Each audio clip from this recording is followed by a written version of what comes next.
Welcome to എജൂസ് academy.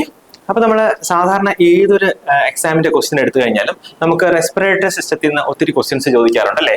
So അതിൽ തന്നെ respiratory failure എന്താണ്, അതിന്റെ ടൈപ്സ്, കോസസ് എന്നൊക്കെ പറഞ്ഞിട്ട് ക്വസ്റ്റ്യൻസ് കാണാറുണ്ട്. സോ നമുക്ക് ഒരു വീഡിയോയുടെ ഹെൽപ്പോടെ, ഒരു വീഡിയോയുടെ സഹായത്തോടെ നമുക്ക് ഈ കോസസ് ഓഫ് റെസ്പിറേറ്ററി ഫെയിലുവർ ഒന്ന് കണ്ടു നോക്കിയാലോ. അതെ, നമുക്ക് എല്ലാവർക്കും അറിയുന്ന പോലെ തന്നെ ലങ്സ് നമ്മുടെ ലോവർ റെസ്പിറേറ്ററി ട്രാക്ടിന്റെ ഒരു ഭാഗമാണ് അല്ലെ. സോ അതുകൂടാതെ തന്നെ നമുക്ക് ബ്രോങ്കൈ ഉണ്ട്, പിന്നെ അത് എൻഡ് ചെയ്യുന്ന ബ്രോങ്ക്യൂൾസ് ഉണ്ട് അല്ലെ. സോ ഈ ബ്രോങ്ക്യൂൾസ് എന്ന് പറഞ്ഞാൽ എന്താണ്, നമ്മുടെ ട്യൂബ് ലൈക്ക് സ്ട്രക്ചേഴ്സ് ആണ്. അത് എൻഡ് ചെയ്യുന്നത് നമ്മുടെ ലങ് ആൽവിയോളയിലാണ്.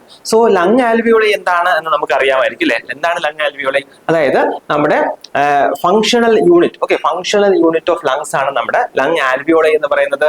അത് ഒരു ചെറിയ സർക്കുലർ ഷേപ്പിലുള്ള ഒരു സ്ട്രക്ചർ ആണ്. സോ അതിന് ആൽവിയോളയിൽ പിന്നെ എന്തുണ്ട്, നമുക്ക് ആൽവിയോളയും കാപ്പിലറീസും തമ്മിൽ ജോയിൻ ചെയ്യുന്ന ഒരു ആൽവിയോളാർ കാപ്പിലറി മെമ്പറൈൻ ഉണ്ട്. ഇതുവഴിയാണ് നമ്മുടെ ഡിഫ്യൂഷൻ വഴി നമ്മുടെ oxygen carbon dioxide exchange നടക്കുന്നത് അല്ലെ. സോ ഇതിൽ എന്താണ് സംഭവിക്കുന്നത്, നമ്മുടെ ആൽവിയോളിൽ നിന്നുള്ള ഓക്സിജൻ നമ്മുടെ ബ്ലഡിലേക്ക് പോകുന്നു, ബ്ലഡിൽ നിന്നുള്ള കാർബൺ ഡൈ ഓക്സൈഡ് ഡിഫ്യൂഷൻ വഴി ആൽവിയോളയിലേക്ക് വരുന്നു. അത് നമ്മുടെ റെസ്പിറേഷന് സമയത്ത് അല്ലെങ്കിൽ എക്സലേഷന് സമയത്ത് ഈ കാർബൺ ഡൈ ഓക്സൈഡ് നമ്മുടെ ശരീരത്തിൽ നിന്ന് പുറത്തേക്ക് പോകുന്നു അല്ലെ. സോ ഇതാണ് നോർമൽ ആയിട്ടുള്ള റെസ്പിറേഷൻ നമ്മുടെ ബോഡിയിൽ നടക്കുന്നത്. ഈ റെസ്പിറേറ്ററി ഫെയിലിയർ വരുമ്പോൾ എന്താ സംഭവിക്കുന്നത്, അതായത് ഓക്സിജന്റെയും കാർബൺ ഡൈ ഓക്സൈഡിന്റെയും കോൺസെൻട്രേഷനിൽ അല്ലെങ്കിൽ അതിന്റെ പാർഷ്യൽ പ്രഷറിൽ വ്യത്യാസം വരുന്നുണ്ട്. എല്ലാവർക്കും അറിയാം അല്ലെ. Normal partial pressure of oxygen എത്രയാണ്, 80 to 100 ആണ്.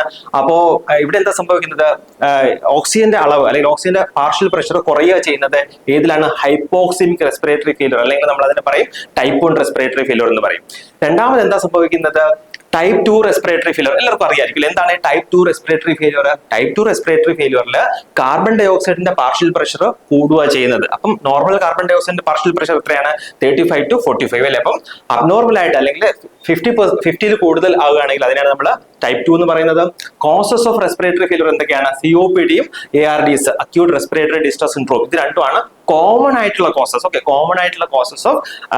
റെസ്പിറേറ്ററി ഫെയിലിയർ എന്ന് പറയാം. സോ നമുക്ക് COPD എന്താണെന്ന് നോക്കാം. എല്ലാവർക്കും അറിയാലേ എന്താ COPD എന്ന് പറഞ്ഞാൽ അതിൽ രണ്ട് കണ്ടീഷൻസ് ഉണ്ട്. ഒന്ന് ക്രോണിക് ബ്രോങ്കൈറ്റിസ്, രണ്ടാമത് എംഫൈസീമ.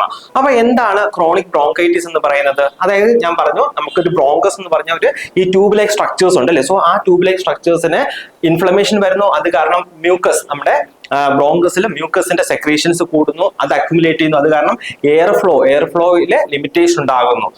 അതുകൂടാതെ എന്ത് സംഭവിക്കുന്നു, ബ്രോങ്കോ കൺസ്ട്രക്ഷനും ഈ ബ്രോങ്കൈറ്റിസിൽ സംഭവിക്കുന്നുണ്ട്. രണ്ടാമതായി നമ്മൾ പറഞ്ഞു എംഫൈസീമ. എന്താണ് എംഫൈസീമ എന്ന് പറഞ്ഞാൽ നമ്മുടെ ആൽവിയോളയുടെ അബ്നോർമൽ ആയിട്ടുള്ള ഡൈലേഷൻ ആണ് ഈ എംഫൈസീമയിൽ വരിക അല്ലെ. സോ അത് കാരണം നമ്മുടെ ഗേഷ്യസ് എക്സ്ചേഞ്ച് പ്രോപ്പർ ആയിട്ട് നടക്കുന്നില്ല. സോ അത് എന്തുകൊണ്ടാണ്, അത് ഒരു റെസ്പിറേറ്ററി ഫെയിലിയറിന് ഒരു കാരണമാകാം. രണ്ടാമത് എന്താ പറയുന്നത്, അക്യൂട്ട് റെസ്പിറേറ്ററി ഡിസ്ട്രസ് സിൻഡ്രോമിൽ നമുക്ക് കാണുന്ന പോലെ ലങ് ഇഞ്ചുറി വരുന്നുണ്ട്.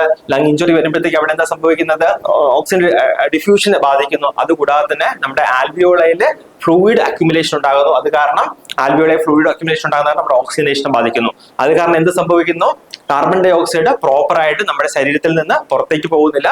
അത് കാരണം റെസ്പിറേറ്ററി ഫെയിലിയർ ഉണ്ടാകുന്നു. ഇതിന്റെ ട്രീറ്റ്മെന്റ് എന്താണെന്ന് നമുക്ക് നോക്കാം. അതായത് നമ്മൾ ഇതിൽ കാണുന്ന പോലെ നമ്മൾ സപ്ലിമെന്റൽ ഓക്സിജൻ തെറാപ്പി കൊടുക്കുക അല്ലെ. നെയ്സൽ പ്രോങ്സ് വഴിയോ അല്ലെങ്കിൽ നെയ്സൽ കാനിന്റെ വഴിയോ നമ്മൾ ഓക്സിജൻ തെറാപ്പി കൊടുക്കുക. അതുകൂടാതെ തന്നെ എൻഡോട്രക്കിൽ ട്യൂബ് വെച്ച് ഇന്റിബേറ്റ് ചെയ്തിട്ട് പേഷ്യന്റ് മെക്കാനിക്കൽ വെന്റിലേഷൻ കൊടുക്കുക. ഇത് കൂടാതെ നമുക്ക് വേറെ ട്രീറ്റ്മെന്റ് ഓപ്ഷൻസ് ആണ്. നമുക്ക് ബ്രോങ്കോ ഡൈലേറ്റേഴ്സ് കൊടുക്കാം, ദെൻ കോർട്ടിക്കോസ്റ്റീറോയിഡ്സ് കൊടുക്കാം, ദെൻ ആന്റിബയോട്ടിക്സ് നമുക്ക് കൊടുക്കാം. ഇൻഫെക്ഷൻസ് ഉണ്ടെങ്കിൽ അത് സബ്സൈഡ് ചെയ്യാനായിട്ട് നമുക്ക് ആന്റിബയോട്ടിക്സ് കൊടുക്കാം. അപ്പൊ എന്താണ് ഈ അതിന്റെ എയർവേ ലിമിറ്റേഷൻസും എയർവേയുടെ ബ്രോങ്കോ കൺസ്ട്രക്ഷനും ഒക്കെ കുറഞ്ഞിട്ട് പേഷ്യന്റിന്റെ എയർ ഫ്ലോ നോർമൽ ആകുന്നു.